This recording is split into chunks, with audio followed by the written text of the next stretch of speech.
મારું નામ નથુભાઈ રામભાઈ ભોળા, ગામ લોઢવા, તાલુકો સૂત્રાપાડા, જિલ્લો ગીર સોમનાથ।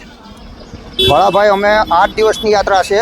આજે શનિવાર છે, આવતા શનિવારે અમે દ્વારકા પહોંચશું અને રવિવારને દિવસ અમે રજા ચડાવી અને ત્યાંથી પછી પરત પાછા ફરશું।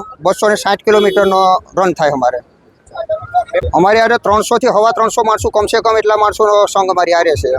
કેટલા વર્ષથી આયોજન થાય છે? અમારે આ 19મી પદયાત્રા છે અને દ્વારકાધીશની દયાથી આ રીતે શેર સુધી એમ કે ધૂન બોલતા જઈએ અને મોજ કરતા જઈએ, કાળિયા ઠાકરના ગુણગાન ગાતા જઈએ। શું કહેશો? આમાં અમે આ ભક્તિના આનંદમાં એમ કહેવા માંગીએ કે અમે ખુદ ખોવાઈ જઈએ, અમને ખબર નથી રહેતી કે અમે ક્યાં એમ કે ટાણે છે।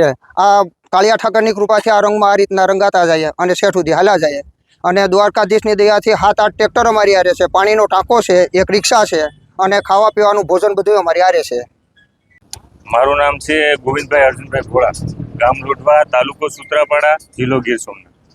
કઈ યાત્રા છે, ક્યાંથી ક્યાં સુધીની છે, કેટલા લોકો જોડાયા? આ યાત્રા છે એ લોઢવાથી દ્વારકા પગપાળા યાત્રા છે અને ઓછામાં ઓછી 7 થી 8 રાત્રિ રોકાણ કરે છે અને પોતે બધા ભક્તિભાવથી અને શાંતિપૂર્વક બધા વડીલો, યુવાનો, ભાઈઓ અને બહેનો બધાએ હેમખેમ શાંતિથી અને સંપૂર્ણ રીતે પૂરેપૂરું આયોજન કરી અને દ્વારકા જાય છે પગપાળા। કેવું આયોજન એટલે ઓછામાં ઓછા 7 થી 8 ટ્રેક્ટર છે, પાણીનો ટાંકો સાથે છે, રસોઈ પાણીની વ્યવસ્થા પૂરેપૂરી છે, જમણવારની વ્યવસ્થા બધી કમ્પ્લીટ પૂરેપૂરી છે અને કોઈ પણ આ જે 17-19 વર્ષથી જે યાત્રા જાય છે ને એમાં કોઈ પણ જાતનો હજી સુધી કોઈ વિઘ્ન આવ્યું નથી, એવી દ્વારકાધીશની લોઢવા ગામ ઉપર પૂરેપૂરી કૃપા છે।